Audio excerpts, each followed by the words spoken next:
A girl acted strangely around her dad in the clinic, avoiding eye contact and fidgeting nervously in her chair.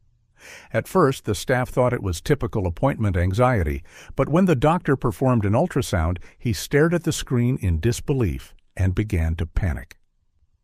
The early evening air settled over Santa Rosa, a modest city nestled in Sonoma County, California. Dr. Evan Latham glanced at his watch as he hurried out of the examination room. At 52, he had established himself as a respected family physician in the suburban neighborhood, and his independent clinic, opened just a few years ago, was steadily building a patient base. "Rosa," Dr. Latham called, approaching the nurse station. This was left behind by Mrs. Hernandez. He handed over a prescription eyeglass case to the nurse on duty. "I'll call her right away," Rosa replied, taking the case and placing it in the desk drawer. As Dr. Latham turned to head back to his examination room, he scanned the waiting area, now mostly empty as closing time approached. His eyes landed on a pair seated in the corner, a stocky man in a blue polo shirt and a young girl in a red hoodie. Recognition flashed across his face. "Marco!" Dr. Latham called out, walking over with a warm smile. "Marco Halcon, right? I didn't know you were coming in today." Marco rose to his feet, extending his hand. "Dr. Latham, good to see you." "We're neighbors, Marco. You can call me Evan outside the clinic." He turned his attention to the girl, who kept her eyes fixed on the floor. "And this must be Lucia. I don't think we've properly met before, though I've seen you around the neighborhood." Lucia barely acknowledged him with a slight nod, never lifting her gaze. "We'll be with you shortly, Doctor," Latham assured them. "Just finishing up some paperwork." Back in his examination room, Dr. Latham settled behind his desk, organizing the charts from his previous patient. A moment later, Rosa Delgado, his nurse assistant, entered the room. She began methodically sanitizing the examination table and equipment, preparing for the next patient. "Dr. Latham," Rosa said in a lowered voice, "there's something strange about that father and daughter out there." Dr. Latham looked up from his paperwork. "What do you mean?" Rosa's brow furrowed as she wiped down the ultrasound machine. "When I took the girl's vitals, her father wouldn't let her speak, not even to give her own name. He kept answering everything for her." She shook her head. "I had to keep reminding him that I needed to hear from her directly. And the girl, Lucia, she won't make eye contact, not once." Dr. Latham leaned back in his chair. "I know them, Rosa. They live just 3 houses down from me. Marco can be a bit authoritative. Some fathers are like that." "I'm Mexican too, Doctor." "Latham," Rosa replied, "and this isn't cultural. This is something else." She paused, then shrugged. "But you know them better than I do. Maybe it's just how their family dynamic works." She handed him the girl's chart, and Dr. Latham's eyes widened as he reviewed the listed symptoms. 14 years old with pregnancy symptoms, he murmured. Rosa nodded grimly. "That's why I'm concerned." "Send them in, Doctor," Latham said, straightening his white coat and composing his expression. The door opened, and Marco guided Lucia into the room with a firm hand on her shoulder. The girl moved as if she were walking on eggshells, her body tense, her red hoodie hanging loosely over her frame. "Thank you for seeing us, Doctor," Marco said, taking the chair beside the examination table.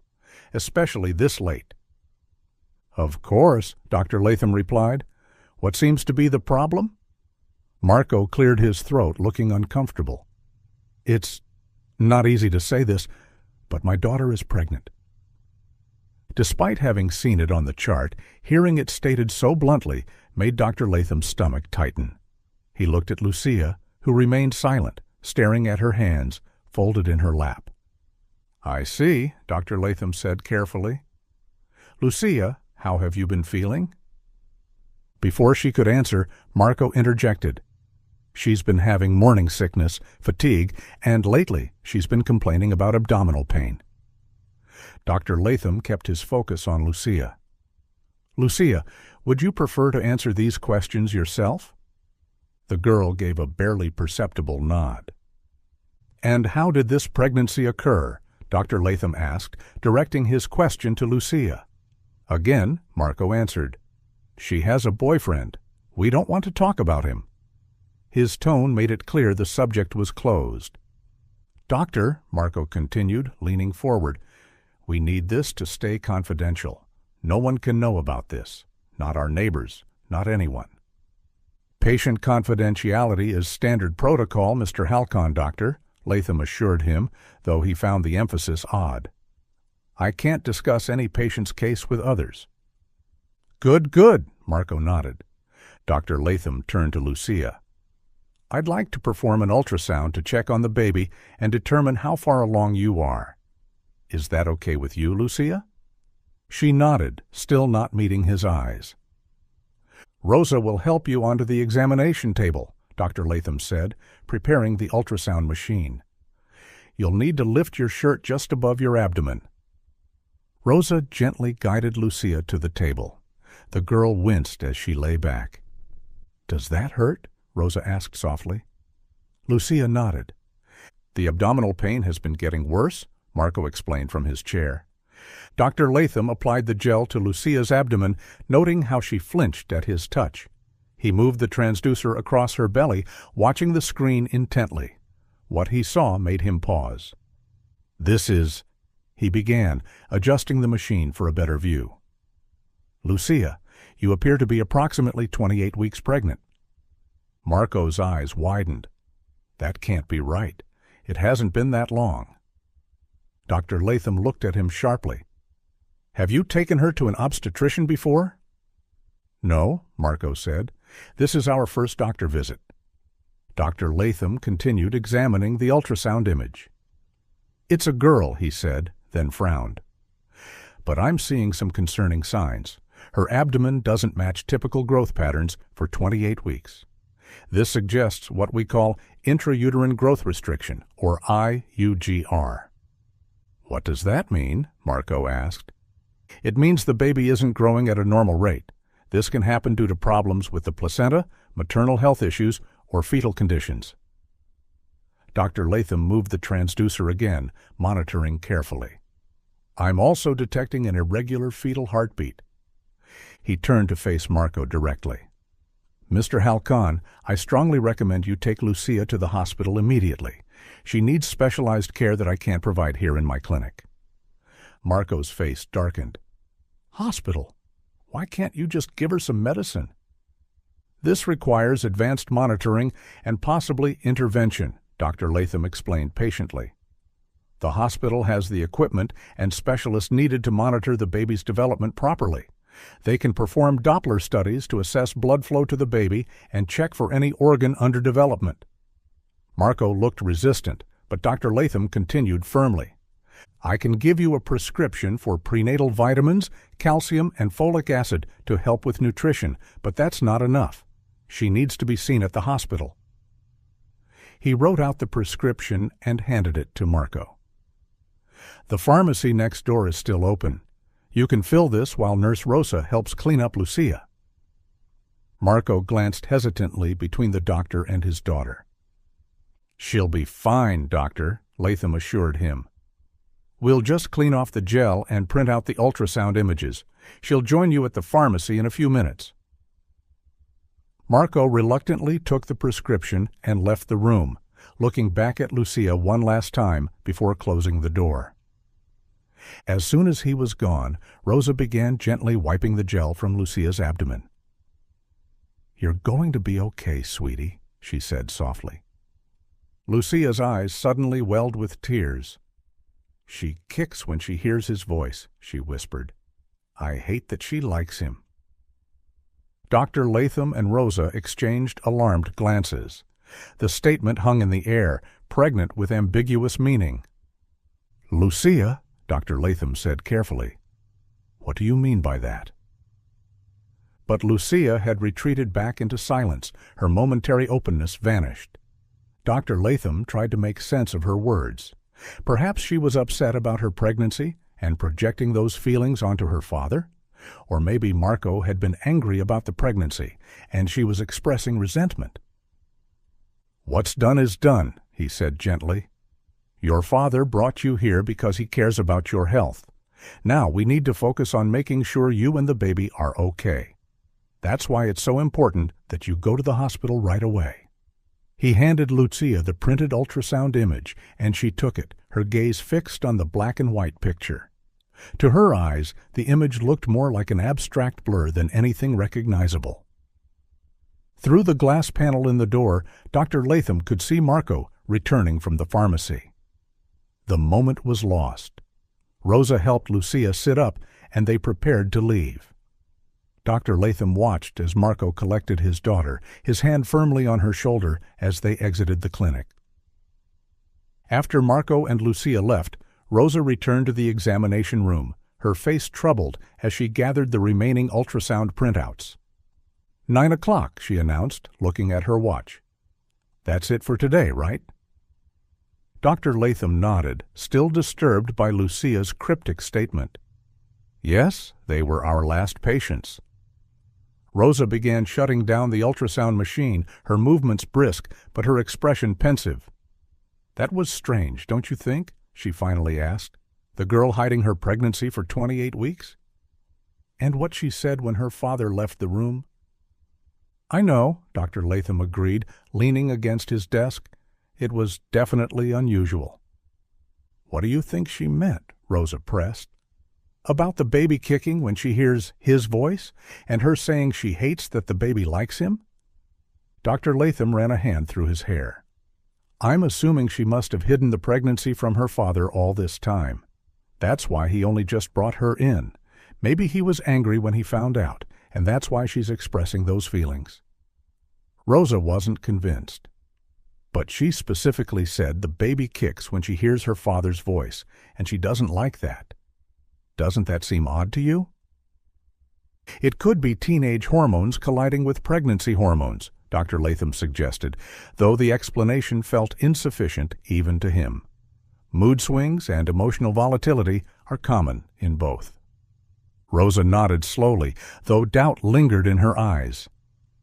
"I hope they go to the hospital like you told them to." "Me too," Dr. Latham said. "That baby needs proper monitoring." They finished closing the clinic, turning off lights and locking cabinets. The other staff had already departed, leaving just the two of them to secure the building. They walked out together into the cool night air, the parking lot nearly empty. "Have a good night, Doctor," Rosa said, heading toward her car. "You too, Rosa. See you tomorrow."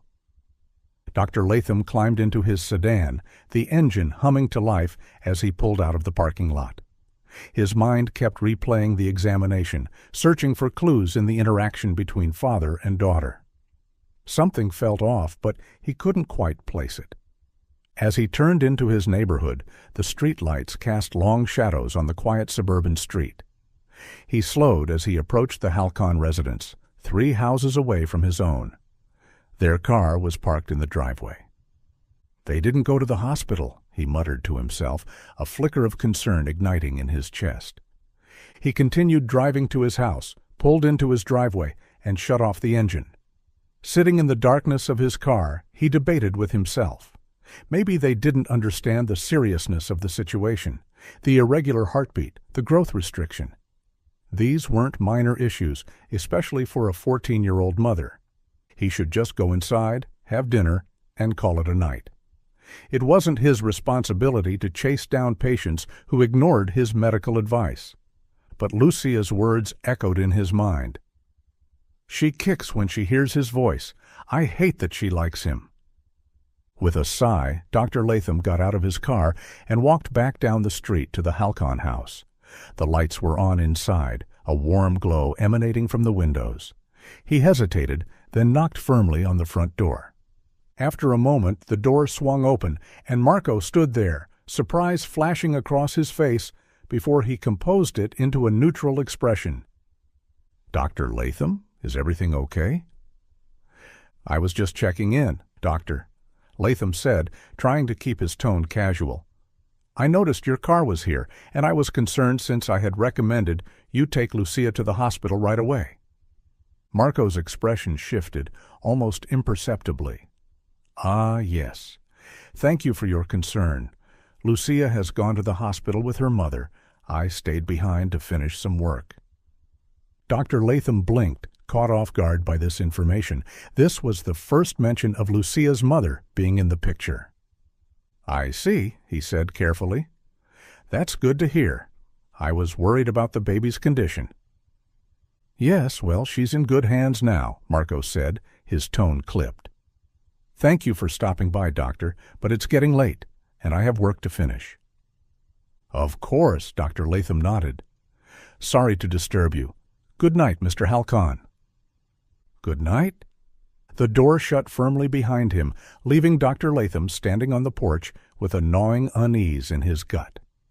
As he made his way back home, Marco's explanation played over in his mind. He could only hope it had been the truth. Inside his kitchen, Dr. Latham opened the refrigerator and stared at its contents, his appetite diminished by the nagging sense that something was wrong with the girl. He grabbed leftovers from the previous night's dinner, chicken pasta, and placed it in the microwave. As he waited for his food to heat, Rosa's concerns echoed in his mind. The way Marco had controlled the conversation, answering questions meant for Lucia. The girl's reluctance to make eye contact, her cryptic comment about the baby. And now, Marco's claim that Lucia had gone to the hospital with her mother. The microwave beeped, but Dr. Latham barely noticed. A realization struck him.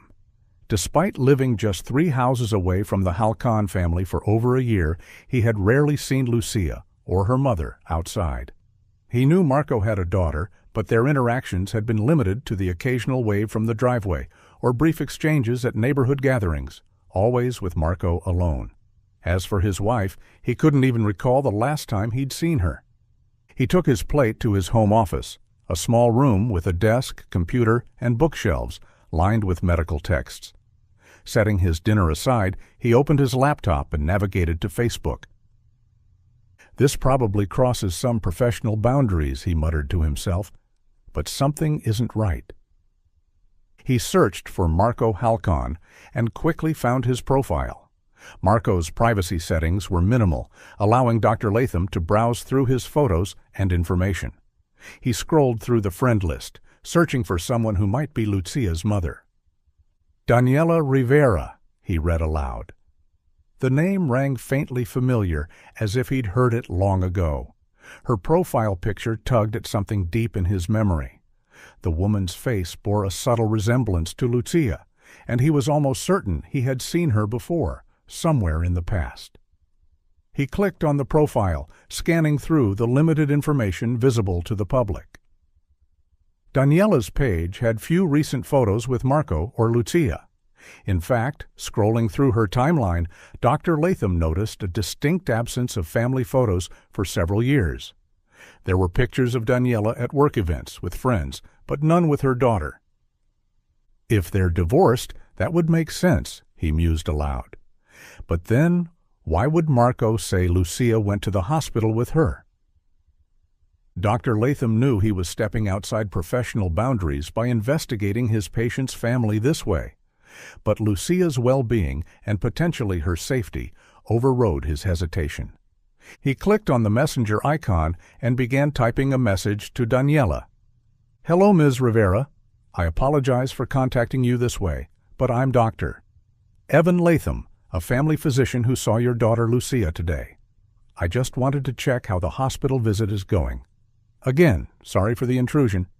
He hesitated before hitting send, aware that this message might anger her or cause confusion. But concern for Lucia won out, and he sent the message. Dr. Latham ate his dinner while occasionally glancing at the screen for a response. None came. He cleaned his plate, changed into more comfortable clothes, and prepared for bed, checking his phone one last time before turning in. As he lay in bed staring at the ceiling, his phone chimed with a notification. He grabbed it quickly, seeing a message from Daniela Rivera. What hospital visit? Is something wrong with Lucia? Before he could type a response, his phone began ringing, a Facebook call from Daniela. He sat up in bed and answered. Hello? Dr. Latham speaking. Doctor, what's going on? Daniela's voice was tense with worry. What do you mean about a hospital visit? I'm not at any hospital with Lucia. Dr. Latham's stomach sank. Ms. Rivera, I saw your daughter at my clinic this evening. She was brought in by her father, Marco. She's pregnant, approximately 28 weeks along. There was a sharp intake of breath on the other end of the line. That's impossible, Daniela whispered. I haven't seen Lucia in almost 3 years. Marco and I have been divorced for 10 years. He has full custody, and I'm not allowed near her. Dr. Latham closed his eyes, pieces beginning to fall into place. Ms. Rivera, I need to explain the situation clearly. Lucia came to my clinic with Marco this evening. She's in the 3rd trimester of pregnancy with intrauterine growth restriction, which means the fetus isn't growing at a normal rate. This can happen due to problems with the placenta, maternal health issues, or fetal conditions. He paused to take a breath. I also detected an irregular fetal heartbeat. I advised them to go to the hospital immediately so specialists could perform Doppler studies and assess the baby's development. If there's organ underdevelopment, especially in the lungs and brain, there are treatments that could help before it's too late. Daniela was silent for a long moment before responding. Oh my God, she finally said, her voice breaking. My baby. She's only 14. How could this happen? Who did this to her? Marco said she has a boyfriend, Dr. Latham replied, though he was now questioning everything Marco had told him. I don't know what to do, Daniela said, sounding overwhelmed. I want to see her right now, but I'm not allowed anywhere near her. The restraining order... She broke off. Please, doctor, make sure she's okay. If she's not, call the police. I don't care if Marco reports me for violating the order. This is my daughter we're talking about. I understand, Doctor, Latham assured her. But we need to be careful. Lucia is in a delicate condition, and we don't want to trigger premature labor by causing her additional stress. You're right, Daniela agreed reluctantly. What will you do? I'll check on her again, Doctor, Latham promised, and I'll keep you updated. For now, it's probably best if you stay where you are. After ending the call, Doctor, Latham accessed his clinic's electronic medical records from his laptop. He pulled up the ultrasound images from Lucia's examination, studying them carefully. The images confirmed his initial assessment: restricted growth, potentially compromised placental function, and concerning indications of decreased blood flow to the fetus. This meant less oxygen and fewer nutrients were reaching the baby, a situation that could rapidly deteriorate. The clock on his bedside table read 10:15 p.m. It was late for house calls, but the man had clearly lied to him while his daughter needed medical attention. Dr. Latham decided this couldn't wait until morning. By then, the man might be at work or come up with another excuse. Dr. Latham quickly changed back into street clothes and headed out of his house. The night had grown cooler, a light fog beginning to settle over the suburban neighborhood. The Halcon house stood silhouetted against the night sky, its windows still illuminated. He approached the front door with determination, prepared to confront Marco about his lie and insist that Lucia receive immediate medical care. He knocked firmly, rehearsing what he would say when Marco answered. But when the door opened, it wasn't Marco who stood in the doorway. It was Lucia. Her eyes widened slightly at the sight of him. "Doctor!" "Latham?" she whispered, glancing nervously over her shoulder. "Lucia," he said gently. "Did you go to the hospital?" She shook her head, her fingers fidgeting with the hem of her hoodie. "Lucia, I need you to tell me the truth," Dr. Latham said, keeping his voice low. "What's happening here? Why did you hide your pregnancy for so long?" Lucia opened her mouth to speak, but before she could say anything, Marco's voice boomed from inside the house. "Who is it, Lucia? Is that the delivery guy? What's taking so long?"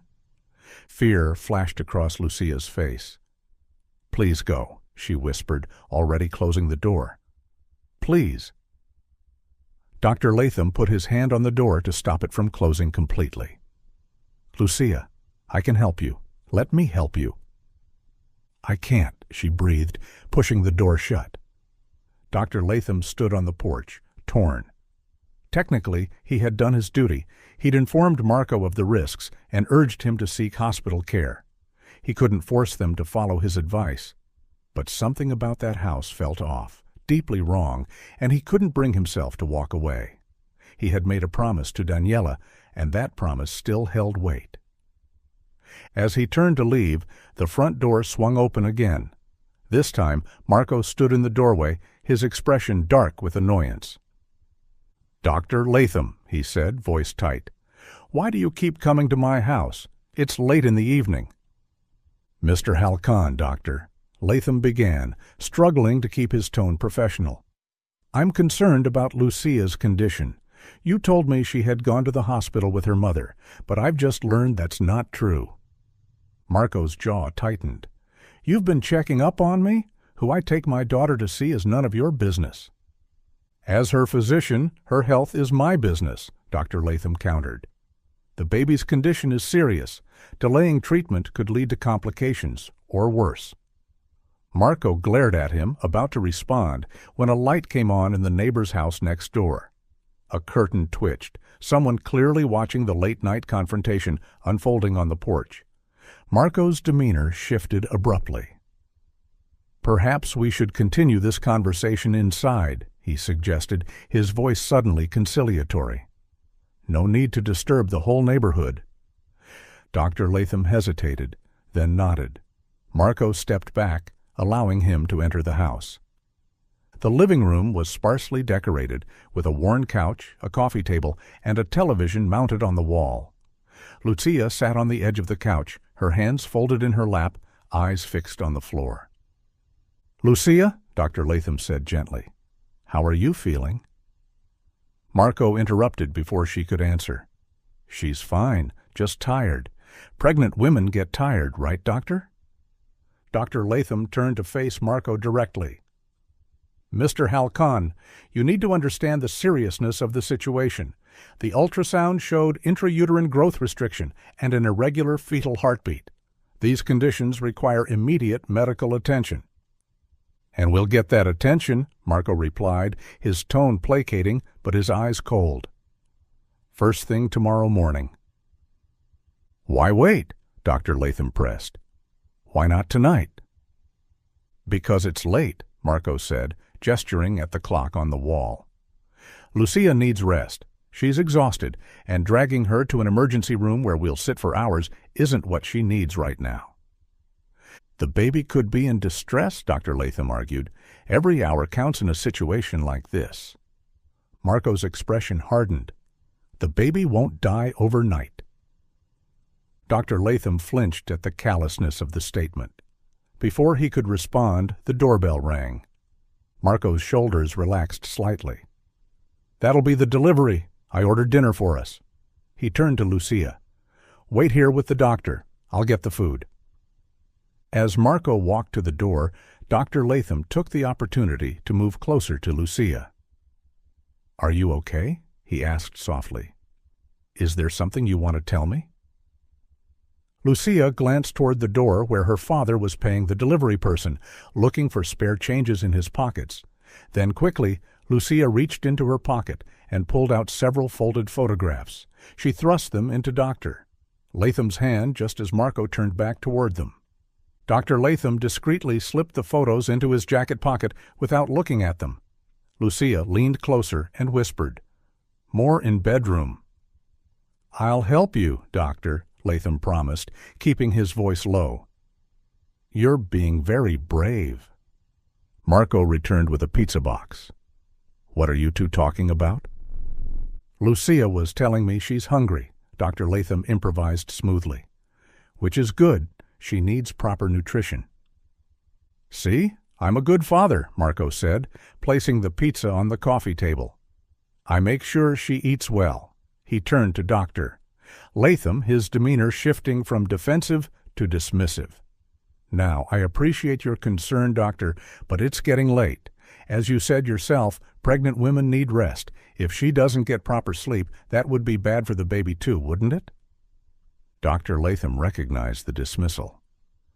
Yes, rest is important, he conceded, but so is medical care. And she'll get it first thing tomorrow morning, Marco insisted. I promise. Seeing no way to push further without escalating the situation, Dr. Latham reluctantly headed toward the door. I'll check in tomorrow to see how the hospital visit went, he said, a clear message that he wouldn't let this drop. Of course, Marco replied, his smile not reaching his eyes. Good night, Doctor. As Dr. Latham left, he glanced back through the window and saw Marco and Lucia sitting at the table, the pizza box open between them.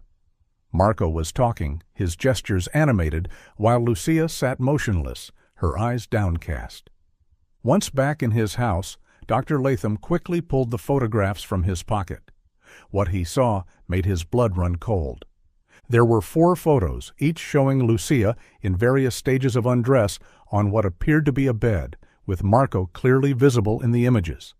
The photos documented abuse in graphic detail. My God, Dr. Latham whispered, his hands shaking with rage and disgust. He quickly placed the photos face down on his desk, unable to look at them any longer. Lucia's words from the clinic echoed in his mind with horrifying new context. She kicks when she hears his voice. I hate that she likes him. The truth crashed down on him like a physical weight. Marco wasn't just Lucia's father, he was the father of her baby. There was no boyfriend. There was only a predator and his victim, living just 3 houses away. Dr. Latham reached for his phone and dialed 911. Emergency services, came the dispatcher's voice. What's your emergency? I need to report child abuse and endangerment, Dr. Latham said, his voice steady despite the turmoil inside him. A 14-year-old girl who is 28 weeks pregnant. The father is the abuser, and the girl and her unborn child need immediate medical attention. While waiting for the police to arrive, Dr. Latham's mind raced. The photos in his possession were damning evidence, but he needed to ensure they reached the proper authorities. He also needed to alert Daniela to what was happening. He took photos of the printed photographs with his phone, making sure the images were clear enough to serve as evidence if the originals were somehow lost or destroyed. Then he sent them to Daniela through Facebook Messenger, along with a brief message explaining that he had contacted the police and they were on their way to Marco's house. His phone rang almost immediately, Daniela calling back. I'm coming there right now, she said, her voice raw with emotion. That monster, I'll kill him myself. Daniela, please let the police handle this, Dr. Latham urged. They're on their way. The most important thing right now is getting Lucia safely out of that house and to a hospital. How could this happen? Daniela sobbed. How could he do this to his own daughter? I knew something was wrong when he fought so hard for custody, but I never thought he would. I'm so sorry, Doctor, Latham said, at a loss for more comforting words. But Lucia reached out for help tonight. She was incredibly brave, and now we can get her away from him. I'm still coming, Daniela insisted. I need to be there for my daughter. Of course, Dr. Latham agreed. Just please let the police do their job first. After hanging up, Dr. Latham paced his living room, checking the window every few minutes for signs of police arrival. It felt like hours, though his clock told him only 20 minutes had passed since his call. Finally, he saw the flashing lights of police cruisers turning onto their street, moving slowly without sirens, a tactical approach to avoid alerting Marco. Dr. Latham hurried outside to meet them. 3 police cars parked a short distance from the Halcon house. 6 officers emerged, and Dr. Latham approached the one who appeared to be in charge. Dr. Evan Latham, he introduced himself. I made the call. The officer nodded. Detective Morales, you have evidence of sexual abuse? Dr. Latham handed over the photographs. These were given to me by the victim less than an hour ago. She indicated there are more in the house. Detective Morales examined the photos, his expression hardening. "And the girl is pregnant?" "Yes, 28 weeks. There are serious medical concerns for both her and the baby. She needs hospital care immediately." Another officer approached. "The house is quiet, Detective. Lights still on inside." "All right," Detective Morales said, handing the photos to another officer who placed them in an evidence bag. "Dr. Latham, please wait here. We'll approach the house." The officers moved toward the Halcon residence, positioning themselves strategically around the property. Detective Morales and another officer went to the front door while the others covered potential escape routes. Dr. Latham watched as Detective Morales knocked firmly on the door. No response. He knocked again, louder this time, announcing police presence. Still nothing. The officers exchanged glances. Detective Morales spoke into his radio, and moments later, the officers at the back of the house confirmed that they could see movement inside, but no one approaching the door. After several more attempts, Detective Morales made a decision. "We're going in," he announced to his team. "Possible endangered minor inside." One officer brought forward a battering ram. They positioned it against the door, and with 3 solid blows, the door frame splintered and gave way. Dr. Latham remained at the perimeter as instructed, straining to see what was happening. The officers entered the house, their voices calling out, "Police! Santa Rosa! Police Department!" Neighbors had begun to emerge from their homes, drawn by the commotion. The couple next door to Marco, an older pair who had watched the earlier confrontation from their window, approached Dr. Latham. "What's happening?" the woman asked, clutching her robe closed at the neck. Before Dr. Latham could answer, shouts erupted from inside the house, followed by officers rushing upstairs. Then came more shouting, this time from outside the house. "There! On the roof!" someone yelled. Dr. Latham looked up to see Marco climbing out of an attic window onto the roof above the garage. He was pulling Lucia behind him, his grip tight on her wrist as she struggled to maintain her balance on the steep slope. "Stay back!" Marco yelled as he saw the officers below. "I'll push her off if you come any closer. We're a family. If I'm going down, we're all going down together." Lucia was crying, her free hand protectively covering her pregnant belly. "Please don't," she begged, her voice carrying in the night air. "Please help me." The police below immediately backed off, radioing for additional support. Dr. Latham heard them requesting paramedics and what sounded like an inflatable landing pad. "Marco," Dr. Latham called out, stepping forward despite the officer's warning. "Don't do this. The police have the photographs. They know everything." Marco's face contorted with rage. "She gave you those pictures, you little bitch," he spat at Lucia. "After everything I've done for you, you don't deserve to live." A car screeched to a halt at the edge of the police perimeter. Daniela leapt out, rushing toward the house before an officer intercepted her. "That's my daughter!" she screamed, fighting against the officer's restraint. "Lucia! I'm here, baby! I'm here!" Lucia's tear-streaked face turned toward her mother's voice. "Mom?" The momentary distraction was enough for Marco to pull Lucia closer to the edge of the roof. The officers below had managed to deploy a large inflatable safety cushion, positioning it beneath where they stood. "Marco Halcon," Detective Morales called through a megaphone. "This is Detective Morales with the Santa Rosa Police Department. Release the girl and surrender yourself. There's nowhere for you to go." Dr. Latham could see officers now positioning themselves at the attic window, ready to apprehend Marco from behind. But Marco saw them too. "Stay back!" he shouted, yanking Lucia closer to the edge. "I'll jump with her if I have to." Daniela broke free from the officer holding her back. "Please, Marco. She's our daughter. Don't hurt her." "She's mine," Marco snarled. "You never deserved her. You never deserved either of them." In that moment, Dr. Latham realized with horror that Marco was referring to both Lucia and her unborn child as his possessions, his to control, his to destroy. The officers at the attic window began to emerge onto the roof. Marco, seeing his escape route blocked and the authorities closing in, made his decision. "No!" Dr. Latham shouted, but it was too late. Marco shoved Lucia off the roof. She fell with a terrified scream, landing on the inflatable safety cushion below. Officers immediately rushed to her aid, while others surged toward Marco, who attempted to jump in a different direction to escape. He didn't make it far. 2 officers tackled him mid-leap, bringing him down onto the roof surface with enough force to knock the wind from him. They quickly handcuffed him and began the process of bringing him down safely, though with considerably less gentleness than they had shown Lucia. Dr. Latham rushed to where Lucia lay on the safety cushion, paramedics already checking her vital signs. "I'm her doctor," he explained, kneeling beside her. "Lucia, can you hear me?" Her eyes fluttered open, tears streaming down her face. "The baby," she whispered.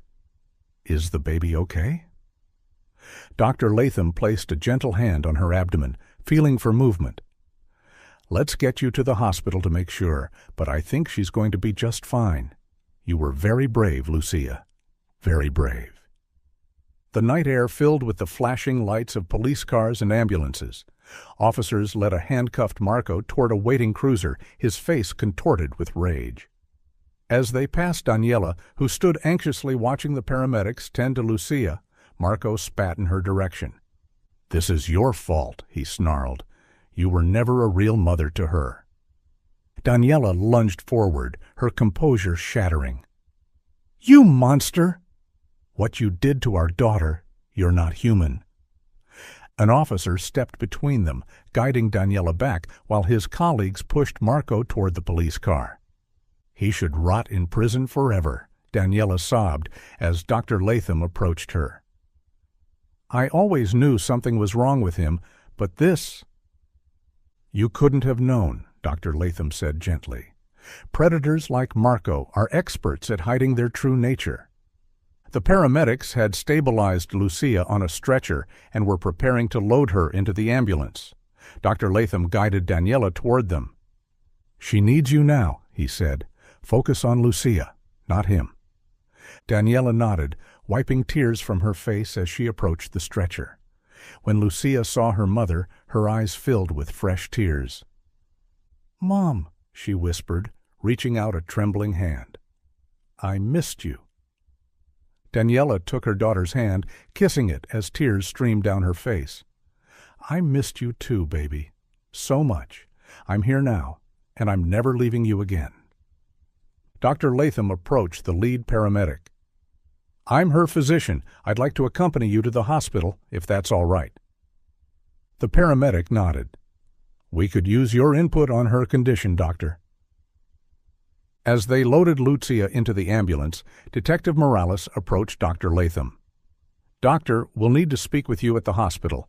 And you too, ma'am," he added to Daniela. "But for now, go with your daughter. We'll meet you there." Daniela climbed into the ambulance alongside Lucia, never letting go of her daughter's hand. Dr. Latham followed, sitting opposite them as the paramedics continued monitoring Lucia's vital signs. In the ambulance, Dr. Latham used his stethoscope to listen to the baby's heartbeat. "The heartbeat is still irregular, but it's strong," he told Lucia. "The fall doesn't seem to have caused any immediate trauma, but the hospital will do a more thorough examination." The ambulance sped through the quiet streets of Santa Rosa, siren wailing. Dr. Latham watched as Daniela stroked Lucia's hair, whispering reassurances. Despite the years of separation, their bond remained, a testament to the resilience of family ties in the face of monstrous interference.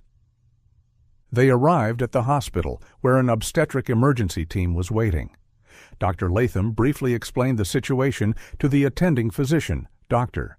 Elena Vasquez, a specialist in high-risk pregnancies. 28 weeks with IUGR and fetal arrhythmia, he summarized as they wheeled Lucia into an examination room. Also potential trauma from a fall, though she landed on an inflatable safety cushion. Dr. Vasquez nodded. "We'll take it from here, Doctor. Latham, thank you for your quick action tonight." As the medical team began their work, Dr. Latham joined Daniela in the waiting area. Detective Morales arrived shortly after, accompanied by another officer and a woman who introduced herself as Rebecca Miller from Child Protective Services. "We need to understand exactly what happened tonight," Detective Morales began. "Dr. Latham, please start from the beginning." Dr. Latham recounted the events of the evening, from Lucia's visit to his clinic to his growing concerns and eventual discovery of the truth through the photographs. "Marco claimed the baby's father was a boyfriend," he explained. But Lucia's comment at the clinic about the baby kicking when she heard his voice takes on a horrifying new meaning now. Detective Morales nodded grimly. "We found a hidden room in the basement, just as you suspected from what Lucia told you. It appears to be where much of the abuse took place.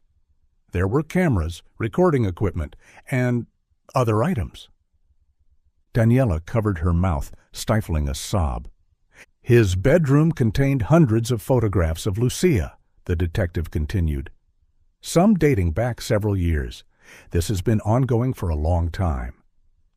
"How could this happen?" Daniela asked, her voice breaking. "How could no one notice?" "Predators like Marco are skilled at isolation and manipulation," Ms. Miller from CPS explained. "They gradually sever their victims' ties to support systems, friends, family, even school. We'll have a clearer picture once Lucia is able to share her statement." Detective Morales turned to Daniela. "Ms. Rivera, we need to understand how Marco gained custody of Lucia. It might help us build a stronger case against him." Daniela wiped her eyes, her expression pained. "I'm not proud of what happened. After Marco and I divorced 10 years ago, I was a single mom working nights at a casino. We were struggling financially." She drew in a steadying breath before continuing. "I started attending underground poker games, thinking I could stretch my paychecks and give Lucia a better life, but it quickly spiraled into an addiction. One night the house was raided, and that's when the police found out I'd left Lucia, just 7 years old at the time, home alone." Tears streamed down her face. "Marco seized the opportunity. He portrayed himself as the stable, responsible parent. The court gave him custody, and I was only allowed supervised visitation. Then he moved to Santa Rosa and got a restraining order, claiming I was unstable and a bad influence on Lucia." "He systematically isolated her," Ms. Miller nodded. "It's a common tactic." "I've spent the last 3 years rebuilding my life and moving to this neighborhood," Daniela said.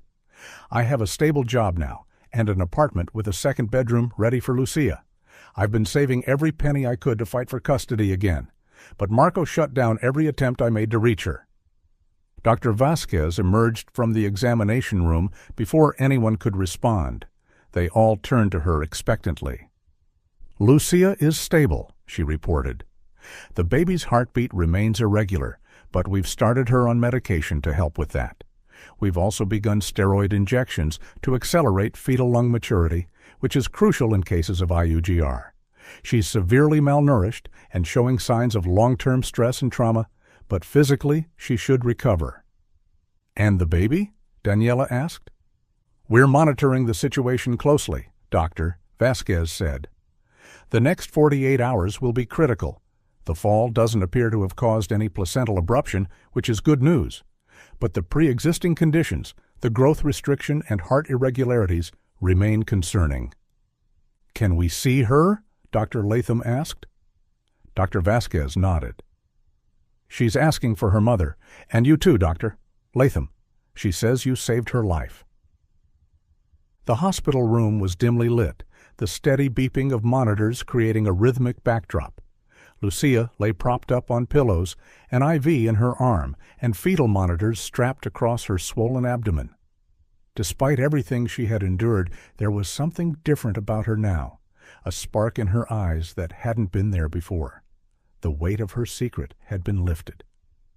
Daniela approached her daughter's bedside, her steps tentative, as if afraid Lucia might disappear. "Lucia," she whispered, gently taking her daughter's hand. "My brave, beautiful girl." Lucia's eyes welled with tears. "Mom," she said, her voice stronger than it had been earlier, "you came back for me." "I never stopped trying to come back," Daniela assured her, perching carefully on the edge of the bed. "Your father, he made it impossible. But that's over now. He can never hurt you again."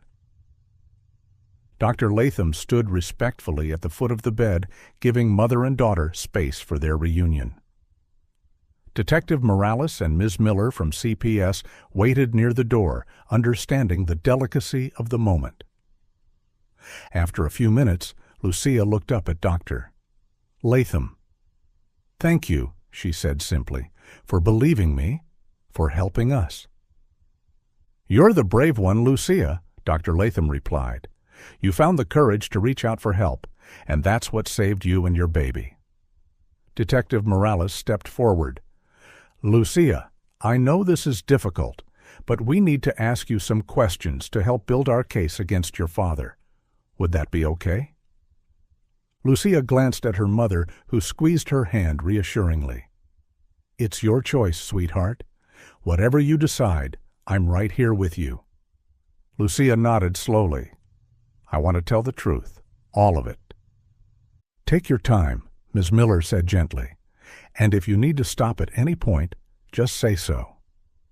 Lucia took a deep breath and began to speak, her voice gaining strength as she continued. "There was never any boyfriend," she confirmed what they already suspected. "My father, he's the father of my baby too." She described how Marco had begun abusing her shortly after gaining full custody, how he had systematically isolated her from the outside world. "He pulled me out of school, saying he would homeschool me, but there were never any real lessons. Just enough so I could answer basic questions if anyone asked.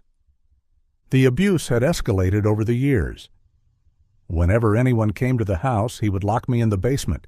There's a hidden room there that he built. That's where most of it happened." Dr. Latham thought of the evidence the police had found in that basement room and felt a wave of nausea. "When I got pregnant," Lucia continued, "he was angry at first. He talked about forcing me to have an abortion, but then he changed his mind. He became protective of the baby. He said it was ours." She shuddered at the memory. "The baby started kicking a few months ago. I noticed she would kick whenever she heard his voice. It made me sick.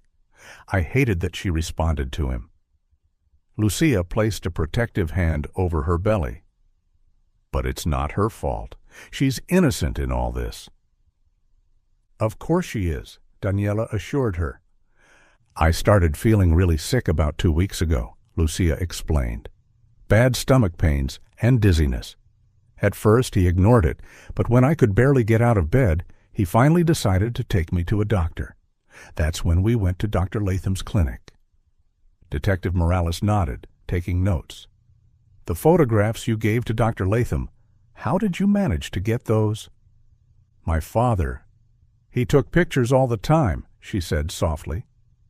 "He kept them in a box in his closet. I snuck some out while he was in the shower this evening before we left for the clinic, knowing he would be out of the house to take us there. It's been a really long time since he let me go outside. I didn't know what to do with the pictures, whom to trust, but when Dr. Latham came to our house, I thought maybe he could help." "You did exactly the right thing," Dr. Latham assured her.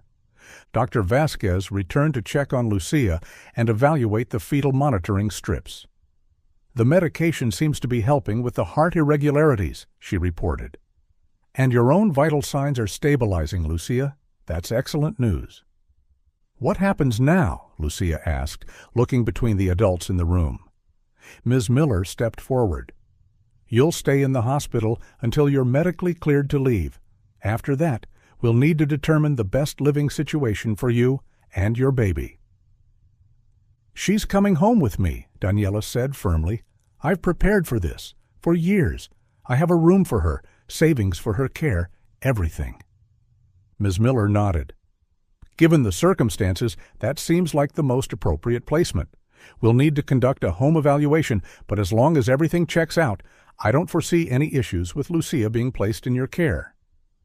"And what about my father?" Lucia asked hesitantly. He's in custody, Detective Morales assured her. Given the evidence we've already collected, the photographs, the hidden room, your testimony, he'll be facing multiple felony charges: child abuse, sexual assault, incest, child endangerment, and more. He won't be getting out of prison for a very, very long time. Lucia nodded, a mix of emotions crossing her face: relief, sadness, and something like closure. "What about the baby?" she asked, turning to Dr. Vasquez. "Will she be okay?" "We're doing everything we can," Dr. Vasquez promised. "The next few weeks will be crucial. We'll continue the steroid injections to help her lungs develop, monitor her heart closely, and focus on improving your nutrition to give her the best chance possible." "I want to keep her," Lucia said quietly, surprising everyone in the room. "I know I'm young, but she's not responsible for how she came into this world. I don't want her to suffer for what he did." Daniela squeezed her daughter's hand. "We'll raise her together," she promised. "You, me, and your daughter. She'll be loved and protected. Always." As the night deepened, Detective Morales and Ms. Miller departed, promising to return the following day. Dr. Vasquez completed her examination and left to check on other patients. Daniela settled into the chair beside Lucia's bed, unwilling to leave her daughter's side even for a moment. Dr. Latham prepared to leave as well, his professional duties fulfilled, but his heart still heavy with the weight of everything he had witnessed. "Dr. Latham," Lucia called as he reached the door. "Thank you for listening, for seeing that something was wrong." He turned back to her, struck by the resilience in her young face. "I'm just glad I could help." "You did more than help," Daniela said. "You saved them both when everyone else looked away." As Dr. Latham drove home in the early hours of the morning, the streets of Santa Rosa quiet and empty, he reflected on the events of the night. His decision to follow his instincts, to push past professional boundaries when a child's welfare was at stake, had made all the difference. The neighborhood was silent when he returned, the Halcon house now a crime scene, yellow police tape marking its boundaries. Neighbors would wake to a changed street, a community forced to reckon with the horror that had existed in their midst, unnoticed for years. Dr. Latham entered his home, exhausted but at peace with the choices he had made. In the medical profession, the mandate was clear. First, do no harm. But sometimes doing good required more than just avoiding harm. It required action, courage, and the willingness to see what others missed. As he finally lay down to rest, Dr. Latham thought of Lucia and her unborn daughter, both victims of unspeakable cruelty, both now with a chance at a new beginning. Their road to healing would be long and difficult, but they would not walk it alone. Sometimes, he reflected, as sleep finally claimed him, the most important diagnosis was the one that went beyond medical symptoms, the one that recognized the human suffering beneath the surface, the silent cries for help that came in the form of averted eyes, cryptic words, and brave acts of desperate trust. In the end, it wasn't just medical knowledge that saved lives. It was compassion, attention, and the courage to act when others turned away.